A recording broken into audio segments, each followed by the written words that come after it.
89 of the 171 people have been cleared for release. And you know what Rifkin just said on the radio? He said, oh yeah, well they've been cleared for release, but who knows what they'll do if we do release them, so we'd better just keep them. Well, you know, what's the point of clearing people for release? And I did point out to him that all these vicious, dangerous people in here, and I'm looking at some of them, I'm sitting next to some of them. I don't think, and Mosen will correct me if I'm wrong, I don't think these horrendous criminals have had a traffic ticket since they came back to England. I may be wrong on that. If it's true, then I plead guilty to being vastly worse criminal than they are, because I'm afraid I did just the other day.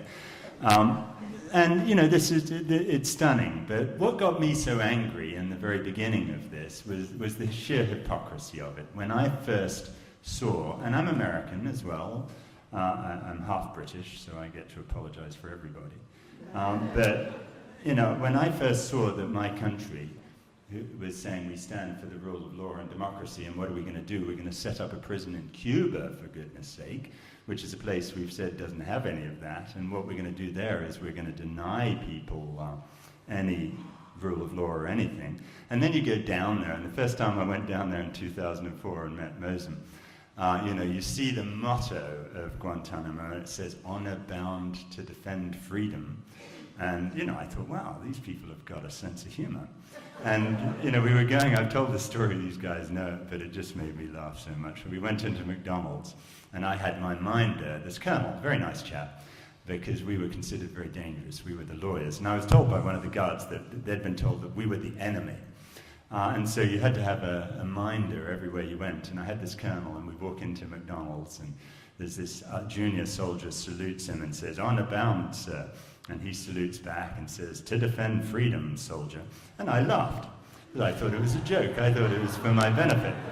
And they weren't amused, and they thought I was being quite rude. And then you drive down to the camps, and they have a little sign as you drive down to the camps, and it says on the sign, value of the week. And it said compassion. And this was the value of the folk who were just sort of holding Mosen in solitary confinement, you know, abusing my friend Sammy here. And there is no sense of reality in Guantanamo. There's no sense. And there's no common sense. And it's a nightmare not just for everyone involved in it, but it's a nightmare for America too, isn't it? When I first went there, there was a CIA guy who said that he thought that for every prisoner we had held in Guantanamo, we had inspired 10 people to hate America so much they'd want to come and do us harm.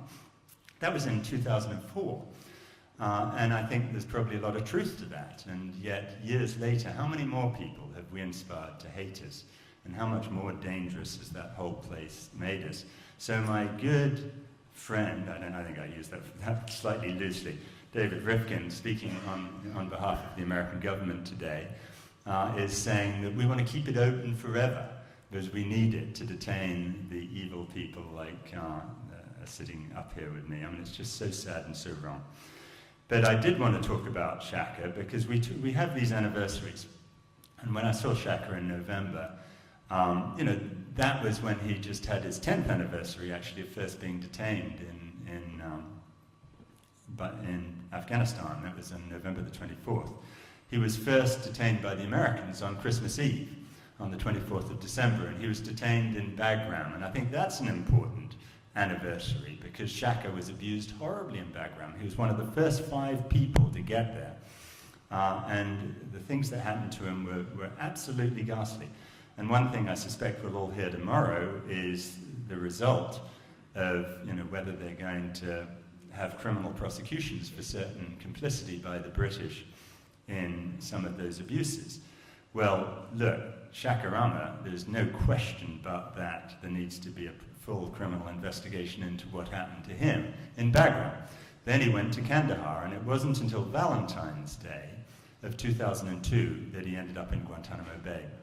And that's a real anniversary in my mind, because I have a 3.5-year-old boy called Wilfred. And, you know, I was a bit of a late starter myself, my wife and I, and we're real amateurs. But, you know, as Michael said, you know, what greater joy is there? And if you're not very careful, I shall inflict pictures of Wilfred on you. If I only had a PowerPoint, I'd be showing them right now. And that poor child is shown all over the world to people just because I'm obnoxious and proud of my little boy. It's been such an experience in 3.5 years. And you know that, and many of you are much wiser than I am on that. But the idea that on Valentine's Day 2002, Shaq is banged up in Guantanamo, and that's the very day that his child is born. And he's never seen his child in 10 years. The idea of my having missed 3.5 years of Wilfred, as he would make sure his family got. Well, he ought to be struck off, frankly, because the quality of medical care, as these guys could tell you better than anyone, is unfathomably bad. And I have right here a bit of paper that's unclassified, because it had to go through the whole classification process, in which Shaka has listed 18 ways in which his body is falling apart. And he talks about the kidney pain he got from being beaten up, mainly. He talks about his prostate, he talks about his eyesight going, and so on and so forth. And he talks about, for example, his fingernails. Well, I saw his fingernails, and I held them, in fact, and they were orange, and his fingernails were falling apart, and as I put my fingernail into his, you could actually crumble it. It was horrifying. And this is clearly a bacteria that's destroying his fingers, and that's meant to be okay. I mean, that's the least of his worries, frankly, compared to all the other things he's going through. But the concept that it's okay and he's getting good health care merely re-emphasizes the fact that the Americans need an NHS. But then they go on to say that conditions are wonderful in Guantanamo Bay too. And Shaka has now been in solitary isolation for, I think, probably longer than any other prisoner in Guantanamo. And he's now in Camp 5, Echo Block, which is their punishment area, where they're in solitary confinement in a place that looks a bit like your toilet, probably. Except their toilet's not really there, they just have a hole in the ground. And he's been held there for months and months and months. And they talk about how civilized and wonderful our whole system is. I've been to most death rows in America. I've spent many, many years working on death row. And I can tell you without fear of contradiction that the conditions in Guantanamo Bay are worse than any death row I've ever been to.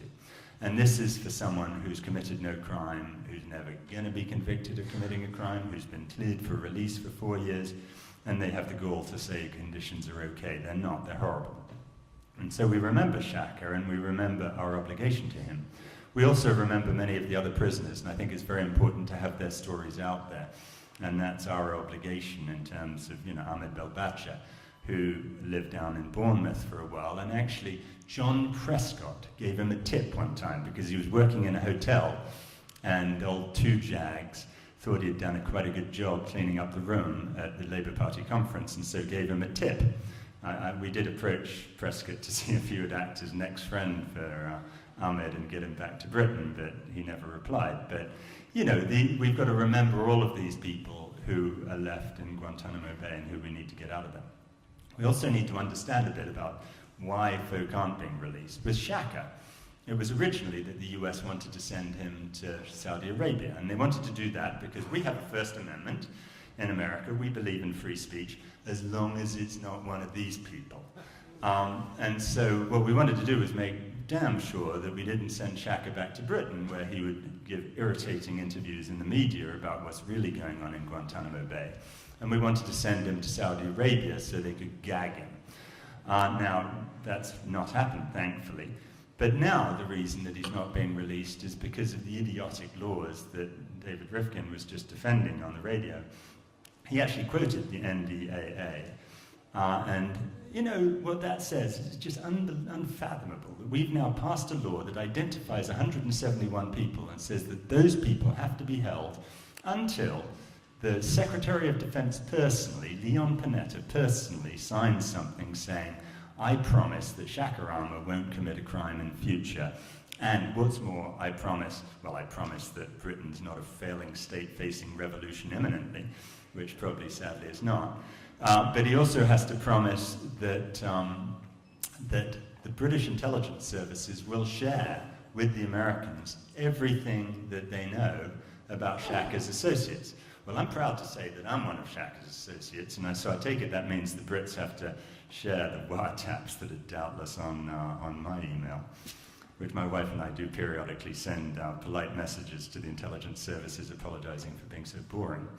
But, these are the rules that prevent the United States right now, in theory, from releasing folk.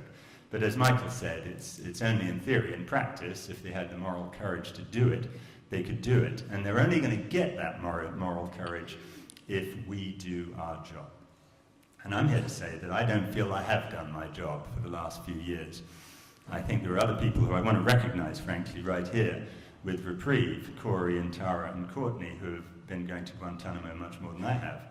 And they've been doing their job much better than I have, I think, until recently. And I think we need to recommit all of ourselves to doing much, much more to raise this issue and to raise the plight of these people. Because until the US politicians get enough heat from the other side, they're not going to set people free.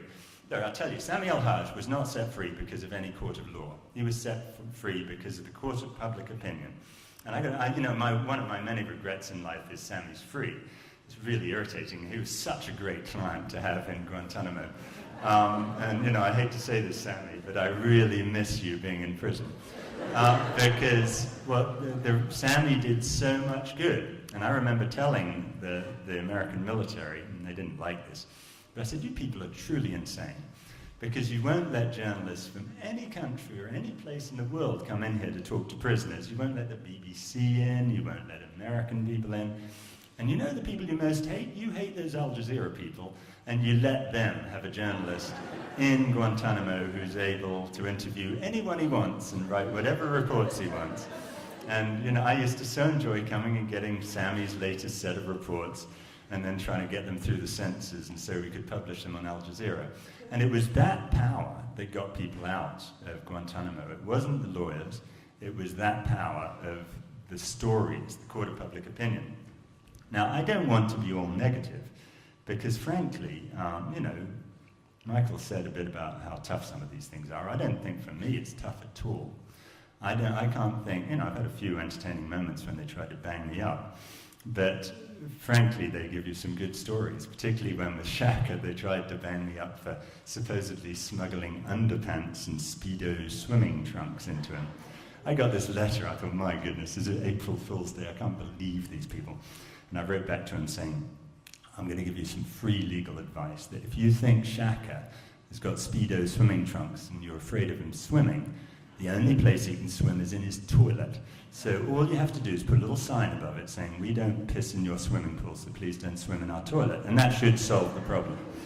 But by and large, our job has been a huge privilege, and I don't think for one second that it's been hard on me. It hasn't. It's been wonderful, and some of the wonderful things has been some of the people up here who I've got to meet. And I wouldn't have met Sami, I wouldn't have met Mosem, I wouldn't have met Omar, I wouldn't have had Bisha give me free meals whenever I turn around. I wouldn't have met all these folk here, and I'm immensely grateful for that. And I view the work, as they call it, I don't think it is work, but the work they call it of representing these people as a great privilege and a great joy. And I don't think that that is difficult in the least. And I also don't think that we should be negative about this. I remember, I'll tell you a little story, when Michael and Joe Margulis and I first filed this litigation, there were all these calls, will you come on television? And, I was younger and even more stupid, and they knew better, and they said no, and so Joe's normally as much of a media whore as I am, but he said, why don't you do it, Clive? And I should have been suspicious, because I should have known something was afoot. I said, fine, I'll go do it. So I went on this television channel, and they accused me of being a traitor 13 times in 5 minutes. And indeed, I did get some fantastic messages on my answering machine that night. But back then, in February 2002, the whole world was against us. And, the most powerful person on earth was George Bush. All these people in Britain who think that now they're on our side, they weren't on our side then. I'll tell you, the media wouldn't do anything back then. No one would do anything positive back then. Of course, there were people in Islamic countries, perhaps, who saw what was really going on, but very, very few people in the West. And we were up against the most powerful person on earth, and he lost. He's lost. And if you took a poll today around the world, outside America, 90% of the world would be on our side on the Guantanamo issue. That is astounding. And we must never, never lose sight of that, because what that shows is what an American woman once said, which when asked if a small group of people can change the world, the response was, that's the only way it ever has happened. Well, that's actually not true. Big groups of people have too. But we can make that change, and we must never forget it. A little more difficult in America, and that's where we've got a big challenge, and we haven't won the battle there, but we will. And I guarantee you, when the history books are written, we don't say that burning witches at the stake was a great idea. I can guarantee you there's some other things the history books will say, and they won't say that Guantanamo Bay was a good idea. We're going to win this battle. It's just a matter of when. And that's defined entirely by how much we do. And what we've got to do is everyone look to themselves about their own talent and how their talent can be used to help, but also look for unlikely allies. One thing I'll say, there are some police officers in the Metropolitan Police who are our allies. They are horrified by what's been going on in the torture of people, and they really want to go around prosecuting a few of these guys. Now, whether they prevail or not, we'll find out tomorrow. But in my opinion, we have some very unlikely allies in the Metropolitan Police. I never thought they'd be coming down to my house for any reason other than to arrest me. And then, I just came from Parliament this afternoon. I came right here from there, where I was meeting with a Tory MP who wants to do something about what he views as the shocking discrimination and the shocking failure to acknowledge people like Mozambique. He thinks that some of the greatest advocates for all of us in reconciliation are not your sort of middle-of-the-road, right-wing, middle-of-the-road people, but it's people like Mozambique, who there's a whole bunch of tabloids out there say we should lock him up, but who's someone who you know and I know, and Lord Bingham knows when he met him. He said, I didn't realize there were people like you in Guantanamo, that can really make a difference. And if a Tory MP wants to reach out to Mozambique, I think that's wonderful, and we've got to take those allies where we find them and empower them. So don't, for goodness sake, go away from tonight thinking it's all gloom and doom. It's not. We're going to win. There's no question about that, we're going to win. It's just a matter of how long it takes, and that's going to be defined entirely by what you do. And if you work incredibly hard with this, I can guarantee you that you'll get into purgatory. Thank you.